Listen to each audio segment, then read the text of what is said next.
Hello, I'm Peter Machin. Welcome to my podcast. Will Oldham, who is more widely known as Bonnie Prince Billy, is one of my favorite musicians and also one of my favorite actors. I've been listening to Will's music and watching and writing about his films for nearly 3 decades, so it was really great to get a chance to talk to him. If you don't know Will's work, you can find some of his films and music at talktopeter.com. But for now, enjoy the conversation, and don't forget to click on the like and subscribe buttons. Here's me and Will. So can I just ask you, do you see your acting roles and your musical work as part of the same spectrum of expression, or are they separate things for you? And which came first? They're interrelated for sure, but separate. Crucially separate because with the music, almost all of the time,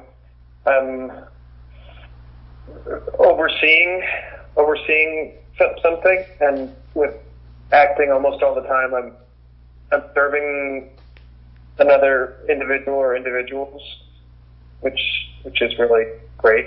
Yeah. The acting came first.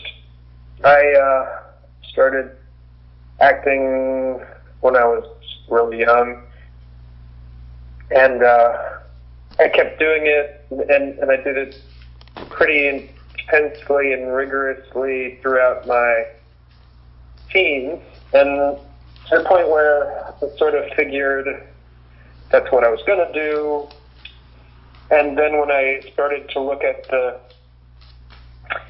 real professional world of making a living as an actor, it didn't look very good to me. So you decided to make music. I lived for a little bit in Los Angeles, a little bit in New York, and it just, it just didn't strike me as something that I thought I could do, that I could stomach really. Yeah. So then there was a couple of years when I really didn't know what I was going to do, and then just started to write music, but I don't even know why I started to write music. I just started to write music, and then there was an interest from people to hear more, and so kept doing that. But but I felt like, I feel like my ability to deal with music and making music came from learning about art, the logistics of art's production, essentially through theater and film, and understanding what's behind, to some extent, what's behind these illusions that we are so in love with or needing. Yeah. So they support each other. They're one of the best examples to me of the relationship between music and making music and acting during the making of the Old Joy movie, Kelly Reichardt's Old Joy movie, that I have had a part in, and during that time, I was kind of, I felt sort of set free by being living under Kelly Reichardt's, auspice. Like she determined what came out of my mouth and where I sat, where I slept, and what I ate, and all these things. Yeah. So that sort of freed my brain up. And at that time, a colleague of mine named Mark Evers from Nashville called and said, I've got to make a record on this woman named Candy Staten, who's like a R&B gospel singer. I know Candy. Would you write a song for that? And I said yes, and I found that I could do that while I could work on that song while making the Old Joy movie, because it was completely unrelated in my brain. Like all of a sudden I had this huge free space open up because I wasn't fussing over production details, which is what I usually am involved with, and I usually try to make it as pleasurable and rewarding as possible, but that can be a challenge sometimes. And all of a sudden I had this musical part of my brain that I almost never even have access to explore the potential for writing a song for Satan. Just, I was overjoyed to see these things like working side by side. Okay, no, that's very interesting. So on the one hand, it's a freeing process, but on the other hand, you do exercise a strong degree of creative control over your work and your kind of professional or artistic life. So do you ever find it frustrating that kind of freedom where you basically have to stand back and let someone else take control? Does that ever feel like an imposition? Does which part feel like an imposition? Being directed, basically. Oh, no, not at all. No. Not at all. I think also because with music there is so much, so much of the time it is thinking and guiding and controlling and pushing and having to think about something from its inception to its completion. When it's a great, it's a great pleasure. In general, it's a great pleasure in life to serve other people, and that's I on some levels as a musician, I'd almost rather be a singer in somebody else's band because most of my natural tendencies in terms of thinking about performing art or whatever you want to call these things is towards interpretation and is about performing. And so it's when I can put myself in somebody's hands and they, I can listen to them and I can read between the lines of what they're saying. This is talking about a director, but in collaboration with a writer whose words I'm supposed to be saying. I love distribution of labor. I love collaboration, especially collaboration when you know approximately where the boundaries of your job is in relation to the boundaries of somebody else's job. And so being, it's a moment of, and that's one reason why I didn't want to be a professional actor, because there's not a lot of people that I feel like I could trust. Yeah, fair enough. To yield in that way too.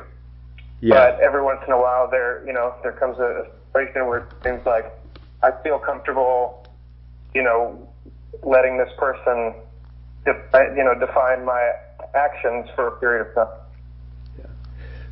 So is it the director rather than the role that attracts you to a film, or is it both? It's everything. I mean, it's whatever information is provided. If it can be combinations of the director, the writer, the relationship of the director and or the writer to the material. It can be the location. It can be the kind of production that it's going to be, because I tend to like smaller productions just because I like the interdependence that a smaller production fosters in the crew, amongst the crew and the cast. Yeah. I like the sense that you're kind of on set with all of the decision makers, which is not how the producer or the director would. They look forward to one day having some decision makers up there in a desk spending the money, but at the end of the day, it is more. I don't know. It's pretty. It's more, to me, more rewarding to be sort of on the battleground or whatever, at the front with everybody who knows what's going on and are making decisions that are going to affect the fate of the movie. movie. Yeah. Because it seems to me, specifically thinking about Eden and Old Joy and New Jerusalem, that there is such a thing as a Will Oldham film. Certainly, yeah. I mean, I love all three of those films very much, and they really talk to me in quite a specific way, even though they're all different to each other. So, do you think those roles you play reflect part of yourself at all? Yeah, I know that they do, and I know that, I mean, in the biggest way, the New Jerusalem, simply because it's an unscripted, so every line of dialogue I had to find that dialogue had to come from somewhere. Yeah. But and probably and then with Old Joy, for a long time, Kelly and I were talking about me, the other part in that movie, and then eventually she couldn't cast the Kurt character, and asked if I wouldn't mind switching to the Kurt character. Okay. And that was a kind of a relief, because the Kurt character was made up of was represented so many people that I knew, and the aspects of that sort of feature, and it felt more productive to try to master that character than the other characters. And then with John, I'm not a parent, and I have relationships with lots of young folks. Like, I have 5 godchildren, and I know lots of kids. I'm friends with lots of kids, and I don't really have parents myself anymore, and so it was, being able to, at this point, I'm 44, think about my memories of parents, and the things that they did and the things that they didn't do, and the way that they tried to connect with me, and the ways that they were completely unaware of how disconnected we were, and having the opportunity to experience some of that as John in this movie was really great. So I don't know. Yeah, there's something. The character, there was a great woman in Texas who's making a movie last year. She wanted me to play like a dentist who's also part of some sort of weird sadomasochistic pagan sex cult, and I was like, wow, why am I not excited about this part? Because it sounds kind of fun, but ultimately it's just, I just said, I don't think I could play this part. I'm really sorry. I really would love to be there with you, and I'd love to work on this because it looks like so much fun, but I can't imagine getting on set and doing something that anybody is going to want to see or that anybody could believe. Yeah. So that is definitely a part of what goes into deciding if I could, try to do something or not. So my next question kind of relates to that, because for me it seems that in terms of both your film roles and your music, it seems that they both exist at an intersection of what I would call religiosity and the profane, and kind of reflecting both of these things. Do you think there's any accuracy to that statement? Sure. Yeah, I think so. I mean, I think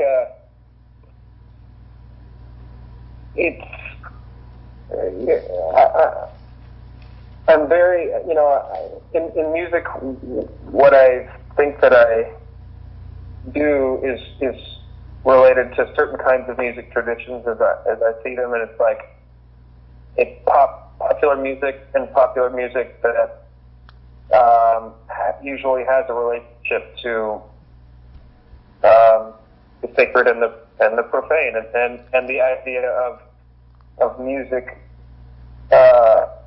activating a part of the brain that frees you for a moment from certain kinds of realities and allows you free reign in another kind of reality. Usually that kind of departure or can be equated with some sort of religious experience or fully profane and physical experience. That we don't. There's no place for putting lots of words into describing these experiences, and if anything, you want to walk like the tightrope balance between just full-on sort of interjections and exclamations, but you want to be as eloquent as possible with those interjections and exclamations, because you want to describe your predicament or your ecstasy or your despair in such a way that it as closely as possible resembles the feeling that you're describing, but at the same time is elevated by by culture and language and all that. But the movies are different because they're longer. And they allow for interaction, and they allow for just movement, physical movement through space, and they demand the audience be captive. So in that way, they can step farther away from this profane thing and to a wider spectrum of experiences and emotions. It feels like when it comes down to it, most of the music that I was, the subject matter ends up being fairly narrow. The lyrics, most of the songs that I listen to, whether they're songs from the 1920s or songs from 2004, and whether they're from, whatever part of the world or whatever age of the musician or the songwriter, they don't, for the most part, they don't stray into detailed interactions and significantly detailed and different, realities, whereas movies do allow for that. But my experience with movies has always been, it's like going to a pharmacy or like going to a church. It's some sort of it's an addiction to entering somebody else's world. Yeah. And that has a different embodiment that is similar to music, but it's so much more thorough, and it's you have to run alongside of a train and get up to speed before you can get on it. Then you're on it, and you sort of have to do that with a static experience. Yeah. But it isn't. It's not it's not a euphoric. Usually, it's not a euphoric departure from your reality or from your body. It's much more complex and it's more complex. Yeah. It also seems to me that a key concern in all your work is authenticity, but I'll say with a lowercase a. So at the same time, we live in a time when authenticity is now something that is marketed and sold almost as a product. Do you feel this tension, also between accessing a larger audience and kind of fighting against fame in the way that you kind of have?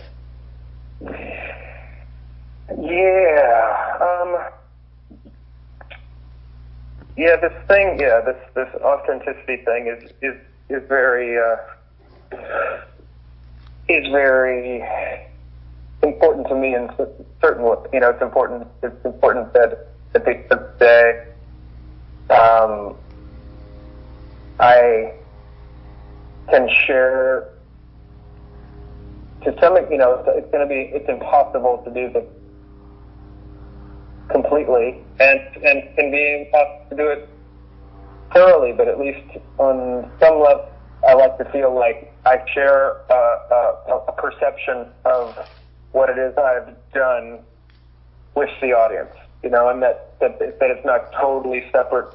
That the audience doesn't think one thing about a part I've played, a song that I've been a part of, and I something completely different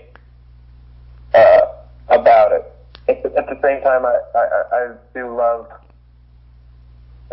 show business, and I love the fact that we work so hard to create an illusion or an alternate reality or parallel reality. I love that. I feel like, when people talk about the golden age of Hollywood, for example, or the new golden age as being in the mid 60s to mid to late 70s. I think that's probably the time when acting, the only time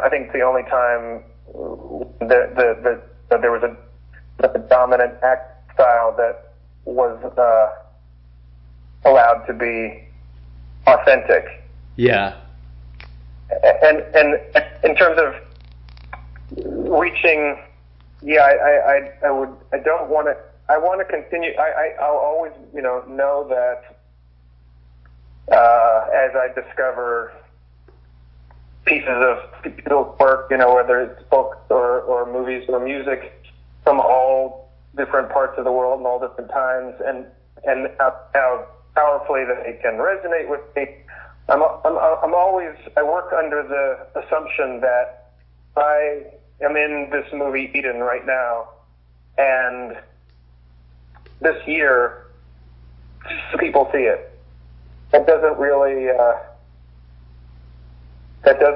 worry me, because next year more people will see it. The year after that, people will see it. And I think that these things, these things have lives of their own, and a wide audience. I don't put a lot of stock in a large audience, but I do put a lot of stock in a wide audience. Okay. Yes. And I trust that there are people every day finding their way to the pieces of work that are going to be important in their lives. We either accidentally or through some sort of dogged discipline and looking around. What is it that I need to that I need something. I need something that my community isn't speaking to me. I'm not even communicating with myself. I don't know what's going on. And you find a new gateway to understanding through some piece of work that somebody has made. And that's something that thankfully, continues to happen and will continue to happen. And that it is not even trackable. It's not a trackable thing. It's not things that you can look at numbers, or you could look at, box office returns. You can look at theaters, look at how many copies of something, because with work like this, it happens on such a non-traceable human level. It's completely vital that as many people experience these things, experience these movies and music as possible. But the boundaries on possible are defined by who relates to the authentic. You look at you and I could look at the same piece of work and find different aspects of authenticity in it. Yeah. And they would both be completely valid. I can never validate when somebody says thing is great that I can't understand at all, or that I disdain, or I still think that their relation to that piece of work, but I know that it's based on a lie and that needs to be exposed. But otherwise, that's how I learn what is authentic to somebody else, when they describe their relationship to a piece of music. Yeah, and one thing I really realize is that there is no such thing as critical consensus, that everything talks to us in different ways. So yeah. I recently rewatched Matawan, and for one thing, it was amazing to see your young self just a few years, I think, before you made your first album. And for me, it's hard to believe that that's nearly 20 years ago. Did the experience of making the film as a young man have any deep impact on your life and your craft? Does which have an impact? The experience of making Matawan. Oh yeah. I mean, that was one of the most crucial and formative experience. Yeah, that was in '86, so that was almost 30 years ago. Yeah, that's. And then I didn't really make I contributed a couple songs in '89, I think, to somebody else's record, and then made a record in '92. But yeah, that was it, and that was something that was a really. It was a really, John Sayles, and that was a hugely important experience, because I don't know, just so many things. I guess I could say John Sayles and Maggie Renzi, who's his production partner, and Peggy Reisky, who also was a producer on that. Then, as well, there were a lot of people that they've worked with many times in the cast and the crew who brought this same attitude towards the work. But I was 16, and they gave me so much respect and so much responsibility. It was the first time I felt like I had a place. I saw a place in the world that, there were different. There were times when I was younger, when I went to summer camp, and then I loved it, or when I, was acted in a play and I loved it. But this was the first time where I was sort of out in the world a little bit and working with people on this big project that had residents outside of Louisville, Kentucky, and I got paid for it. Yeah. Which was huge. First, it distorted my reality significantly, and I could potentially be a gentler, happier person if I hadn't experienced that movie, because it sort of sets the standards high for collaborative, rewarding work. Yeah, sure. And it's something that I've sought to either find or recreate throughout my adult life, and it's a lot of work. It's a lot of work to have that high standard set for me, because I just thought, because it felt so natural, and it felt so logical, that it's continually frustrating that other people don't have that standard when they're making something. Yeah. But I'll never be able to get rid of that. Get rid of that example, and I'm trying to achieve, a working environment or a working experience that is similarly eye-opening and supportive and rewarding for the people that I work with, and then ideally, by extension, for the audience. Yeah. And yeah, it's exhausting, but I don't have a choice at this point. It was having that working with those actors, having that character,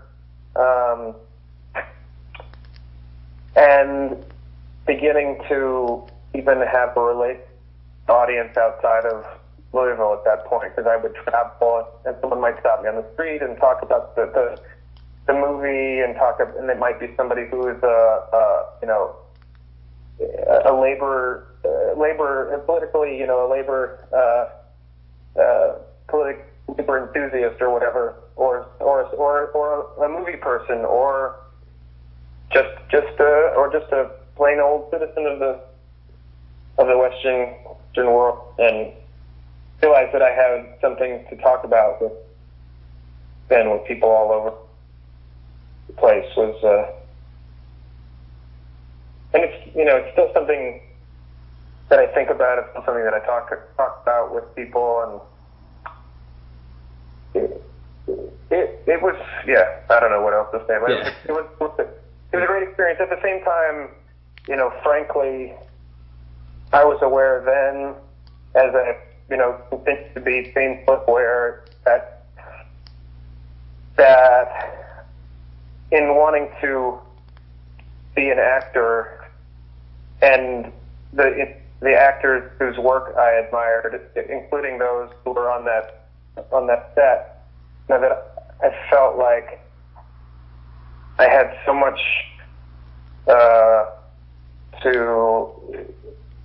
that I didn't have enough inside of me as as a technician or even as a human being to be the actor that I would want to work with or experience, even as an audience member. That scared me, thinking I don't want to keep acting if this is all I've got. So how do I get more? How do I get more? It's about trying to explore inner and outer worlds and get more, so that I could be a better actor. But then I ended up being a singer instead. Do you think you will ever work with John Sayles again? That's a great question. I would love to, and I would any time. I saw I hadn't seen him in a number of years, and then he came through Louisville a couple of years ago on a book tour. He was doing readings of his recent 1,000-page historical novel, and he and Maggie stayed at the house. We had a great visit, and then maybe about a year, maybe it was almost 2 years ago now, in New York, and they invited me to come to a preview screening of I think it's called Go for Sisters, which at the time was the most recent. I'd be surprised if he wasn't completing something else at this point. But that movie was, I mean, spending time with him again, and then seeing that movie and seeing mostly the acting in that movie was so cool and so good. It seems like his productions are always about allowing the actors, allowing everybody in the crew to feel free to do their best work. Yeah. And so, I would, and he's aware of how to make that happen, and how to make, and it doesn't necessarily mean it's going to be widely recognized, but I can't imagine that any self-respecting or any actor that loves acting could watch one of those movies and not just steam in their jeans watching the performances and seeing oh my God, how to feel like you could play that part in that way, and someone giving you this part to play and allow you to play it this way. Oh my God, it's very exciting. Yeah, and he is a great filmmaker, and one of my favorites. In terms of Eden, did you immediately relate to John, or did you have to spend some time digging around in your head to find the character? I definitely had to spend time digging around in my head. Yeah, I mean, John was more like the kind of person that I would, somewhat ignorantly probably have claimed as a role model. As a young person, up until age, 25 or so, if I had met John in person, I would have thought, like, why does this guy, why is he doing everything right and I'm doing everything wrong? Yeah. And that's not a person that I can identify with, because I don't, I almost never feel like I'm doing anything. Everything right. In terms of just how I live, I feel like I think I do my work really well, but it seems like he's the kind of person whose life was his life was more his work. It was rather than the opposite, and was kind of he was trying to make a life that was kind of a work of art, and he had this relationship with art, with folk art, and it felt like living on the fringes of multiple kinds of societies, and exercising kind of an ultimate set of freedoms, which at the end of the day, or the middle of one's life, or the end of one's life, I think turns out to not have a lot of reward. But at the beginning and middle of the day, it seems to have a lot of rewards. Yeah. So it was like trying to find my way into somebody who I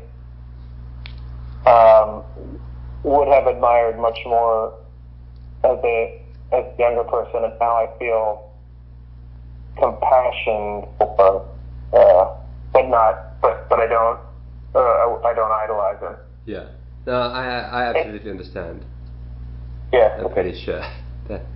The fact that John is a character that is inspired by Elise's father, did that in any way influence the relationship between the two of you on set? I'm sure that it did. Although we never spoke about it. Yeah.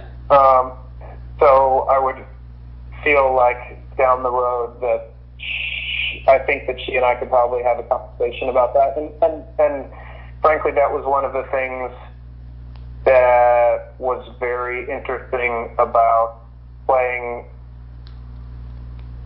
John, was knowing that there was going to be most likely an unspoken but a complex relationship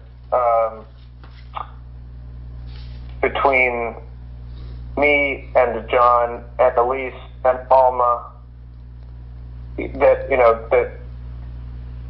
most likely, and it turns out we didn't, would not be verbally explored while we were doing it, but would be a part of, an undeniable part of the energy of what we were doing. I wasn't just playing a part. I wasn't just playing a character created out of somebody's imagination. I was in many levels, I was the representation of somebody that this person who is,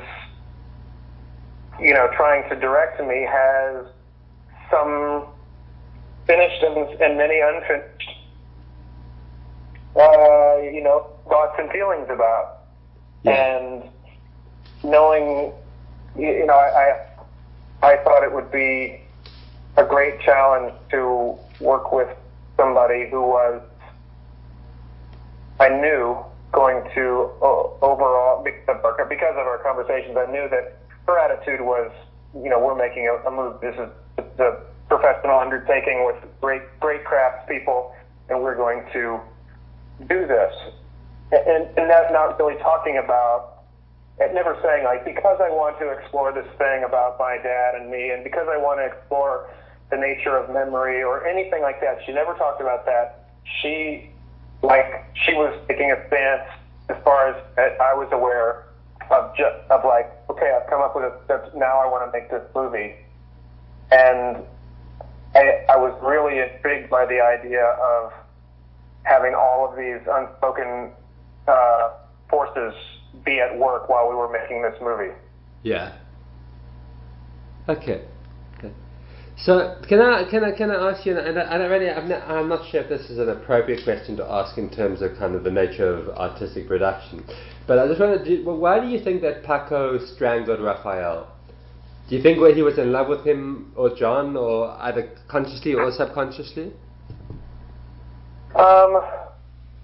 Yes, I think it's.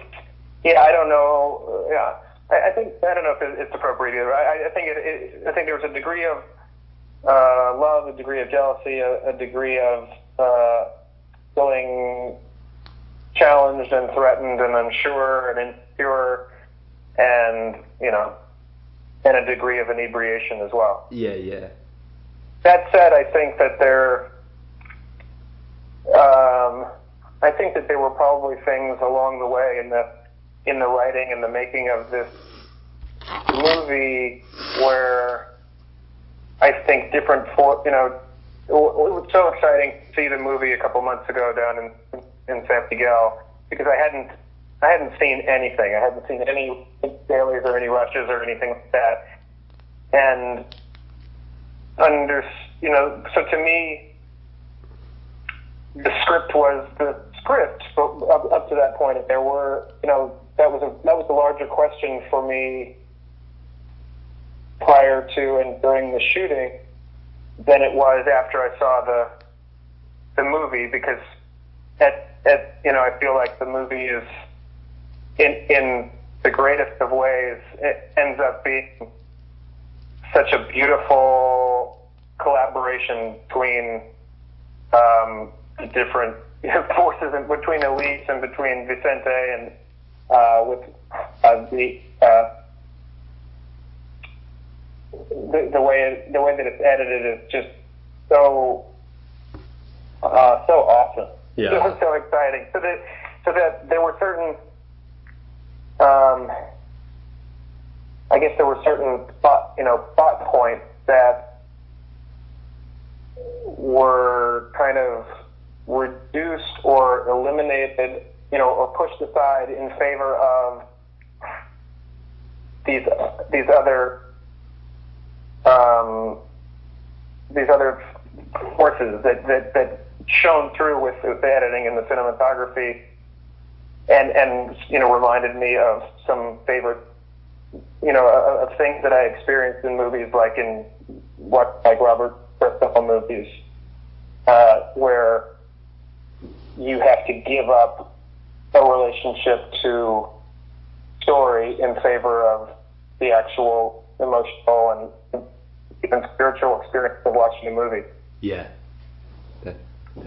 Would you ever want to have children yourself? Yeah. Yeah, I would. I mean, I feel like if I don't, there's probably not that much point to live too much longer. I'm in my mid-40s, and I think I've breathed up enough, taken up enough space, and breathed enough of everybody's oxygen. And if I don't,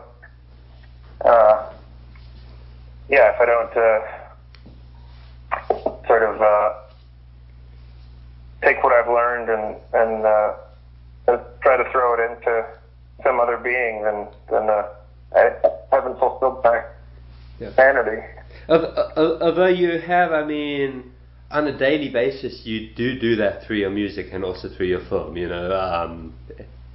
exactly what you just said. Yeah, I guess, and to some extent, those things might take care of me in my old age, but there is, something, and it's not, and it doesn't work for everybody, but there's something about the potential immediacy of actual human interaction that's direct. And, because I agree in in a lot of ways, but I don't think that that's really fair to the parents of the world to say that, there are definitely parallels, and then there are ways they just don't compare. Yeah, no, absolutely. I mean, one little scene in the film that really resonated with me was just when John talks about his dream of having a little girl with no mother and no other father there, just kind of on the edge of a cliff. And that for me was a big kind of sense of fantasy or idea for a long time in my life. I don't know if it's ever going to happen, but yeah. Yeah. No, and I get, and then that's a good example of, that's something that's a fantasy, and you can see the level to which John is unrealistic. Because it's beautiful and it's romantic, but you want, ideally you would want, maybe a parent or a role model who says, I want you to be a part of the world. I want to be a part of the world with you. I want to experience this with you, and I hope that you will continue to look back at me as you move forward. But instead, he it's the better where nothing exists. Yeah. Which is, I don't want to say that that's great. I don't want to feel like the idea of the outside world not existing is great. I haven't gotten there yet, but I want to get to the place where the world at large is something desirable to integrate into. But I'm not there, yeah. Yeah, I think for some of us it takes a lifetime to get there. Yeah, I think I know what you mean. Yeah. Do you think there's a strong overlap between your musical fan base and your film following? Sorry, answer. And what was the last thing? Yeah. Well, do you think that your being cast in a film can help it to achieve a slightly wider audience than it otherwise would? Am I being cast for that reason? Oh, no. I mean, do you think you might choose a role for that reason? That your being in a film could kind of strengthen it, give it more legs? Oh, my suspicion is that there's some of that thinking going on in approaching me about casting. Is that film is complex,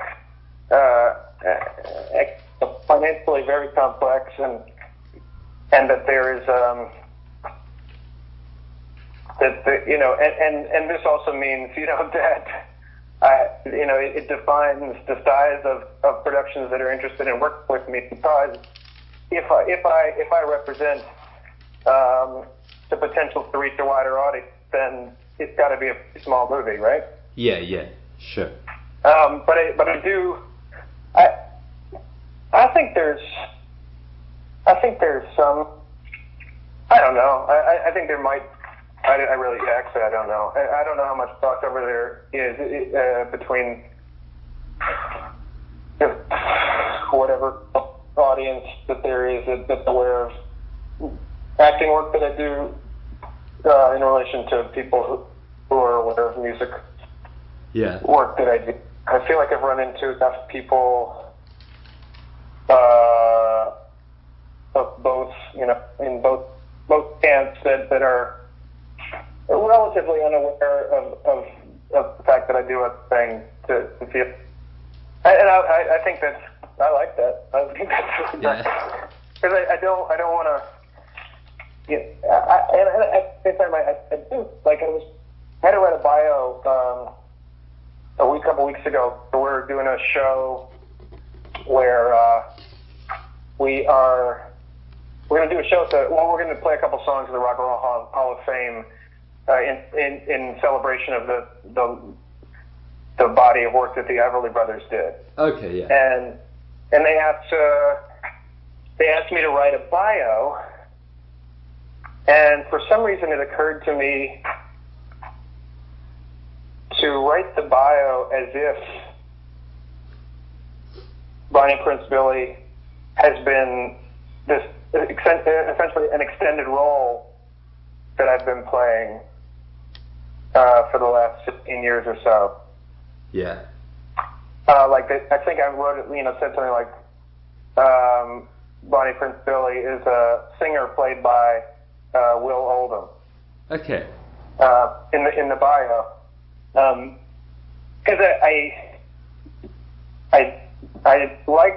I want to eventually to understand the relationship between the two things, because I want an audience person to maybe not feel as if they're watching, a singer try to act or an actor try to sing, but that there is some there's something that is in common with both things, and so that I've since the beginning I've always talked about the music as being, I came from acting, I came from the Mate One experience, and that's how I built tours and records, is based on the Mate One experience more than based on anything I knew of in music. I was trying to repeat what I had experienced with Mate One, but doing it in music because it was something more accessible on a grassroots level, to make and I always thought that the making the records was more like making these little movies. Yeah. And the hope would be someday that there could be. And I'm not a musician. I don't jam or anything like that. I've never jammed. I've never, don't do those things. And I don't think of music in the way that great musicians think of music. I think of, to find a basic structure upon which to sing the text, which is, what an actor does. An actor vocalizes and embodies the text as it appears first on paper. Yeah. And so ideally one day there would be a kind of a way of, I don't know of other actors who make music or musicians who act who approach it in quite the same way. Yeah. And then for me, I mean, I understand what you just said. There's also a paradox in that the performativeness creates this incredibly strong sense of the real, as opposed to the performed or the contrived. The performativeness of which? Of both, or are you thinking of one or the other? Well, both actually. But just you talk about your music for a second. If it's performed as this character who is Bonnie Prince Billy, he's also he's incredibly real. The music is incredibly real. It's incredibly emotionally evocative. It speaks to people's souls. I think I can say that beyond my own soul. I'm sure it speaks to many people's souls. So I mean, there is that paradox. Yes, but it's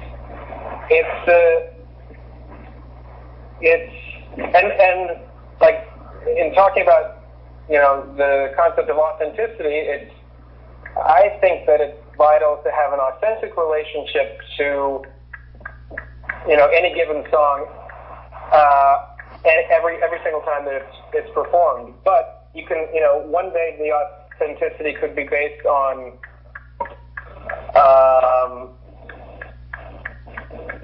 I could be. The great thing about Bonnie Prince Billy is that I can be authentically Bonnie Prince Billy if I can't authentically be the narrator of the song. Uh-huh. And Bonnie Prince Billy then is this character who's like in Stephen Sondheim's Send in the Clowns, or like anybody in an MGM musical, like in Singin' in the Rain.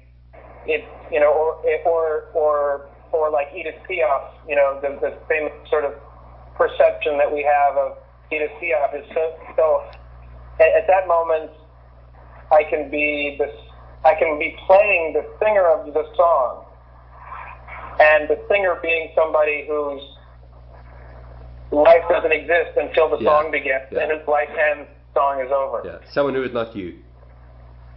Someone what? Someone who is not you. Well, who is though? Because that is me to some extent. But it's, or I think of like Al Jolson. I think of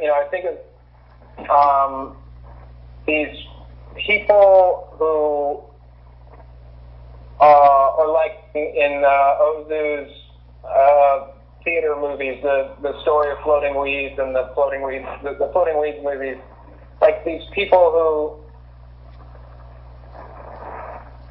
life begins at the beginning of the song, and that, to a great extent, that is me, and it especially is me when I'm singing the song. But it's not me. The song isn't the lyrics of the song. I'm not relaying life as much as I'm entering this abstract state of emotion that's expressed through musicality. Yeah. And there, there's it's the Ethel Merman, it's the show must go on character of, in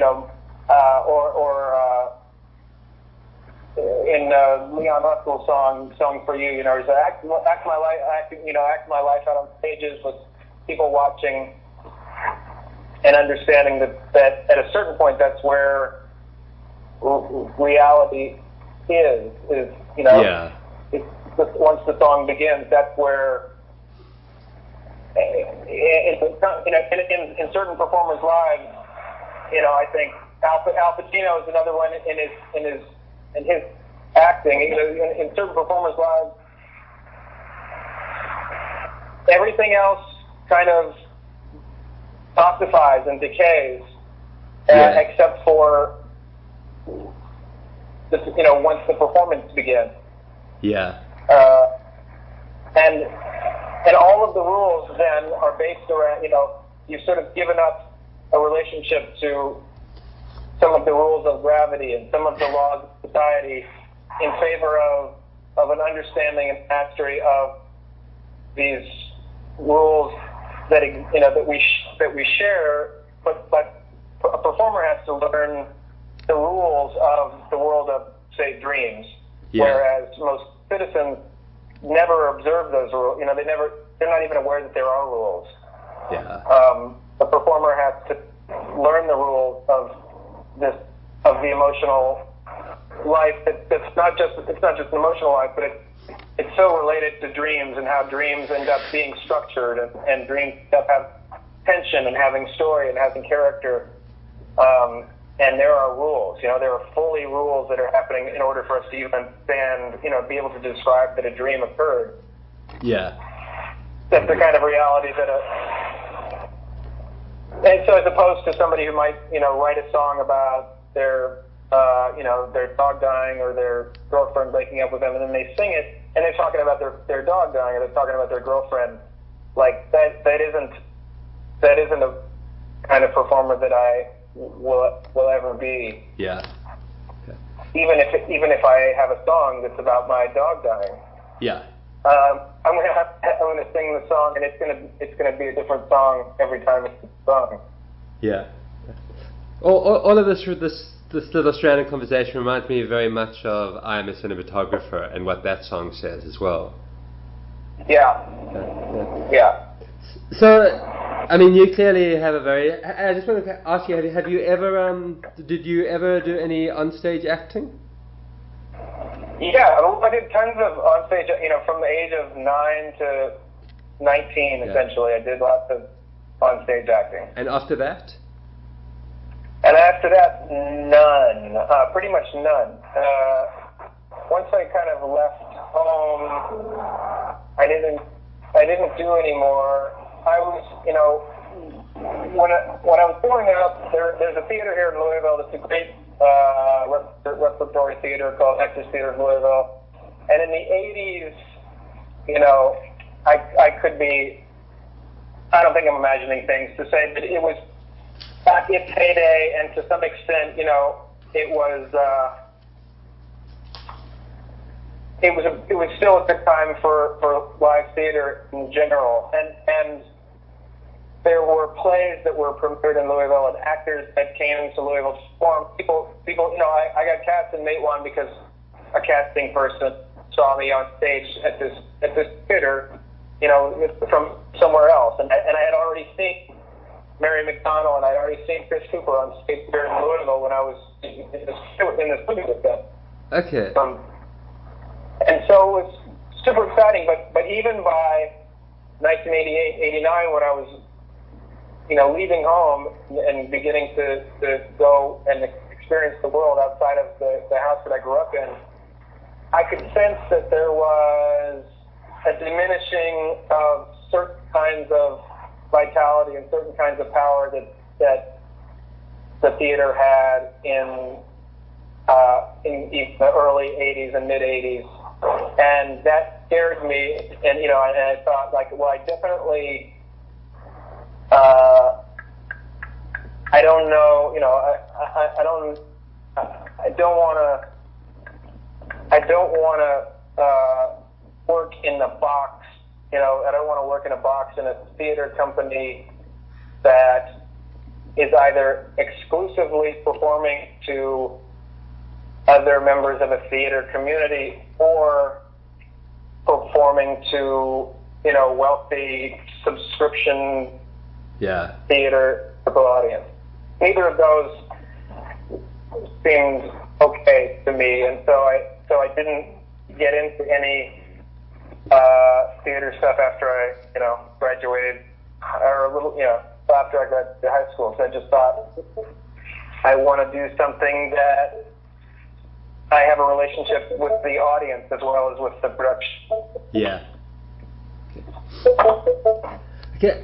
Well, I have one more question for you. I mean, you clearly have a strong relationship to film, and your music is very visually evocative, you know, and also emotionally so.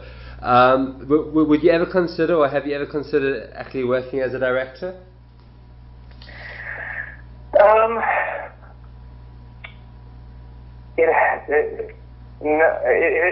feel like there was something that I think on a plane a couple days ago when I was flying back from the Netherlands, I saw this movie called The Lunchbox. Okay, you know yeah. Movie? Yeah. Yeah, and that was, and I started, you know, it's always seemed to me like completely baffling to,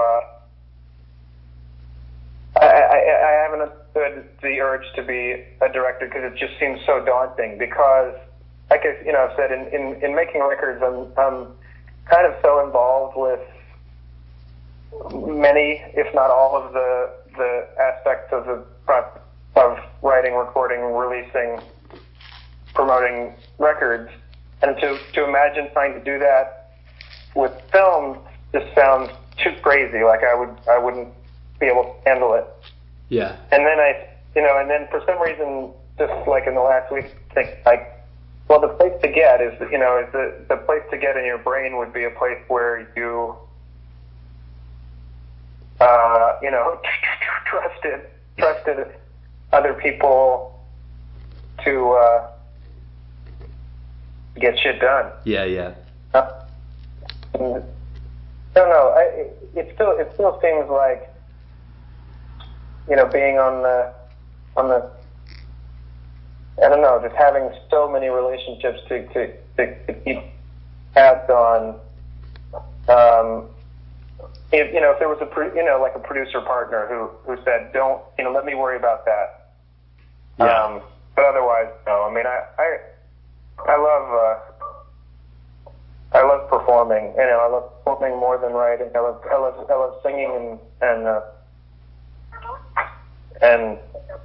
yeah, being at the mercy of the text. So I don't know that I would ever want to direct. Yeah. You said being at the mercy of the text. Yeah. Yeah, that's great. Thank you so much, Will. You give me a lot of your time. Thank you, Peter. It's been a pleasure. Have a lovely afternoon. You too. Okay. Take it easy. Okay. Cheers, Will. Bye. Bye. I hope you enjoyed that conversation with Will. Don't forget that you can check out some of Will's films and music at talktopeter.com, where you'll find more conversations with creative minds, as well as playlists, recommendations, and other useful resources. Have a wonderful day or night, wherever you are in the world, and thank you for listening.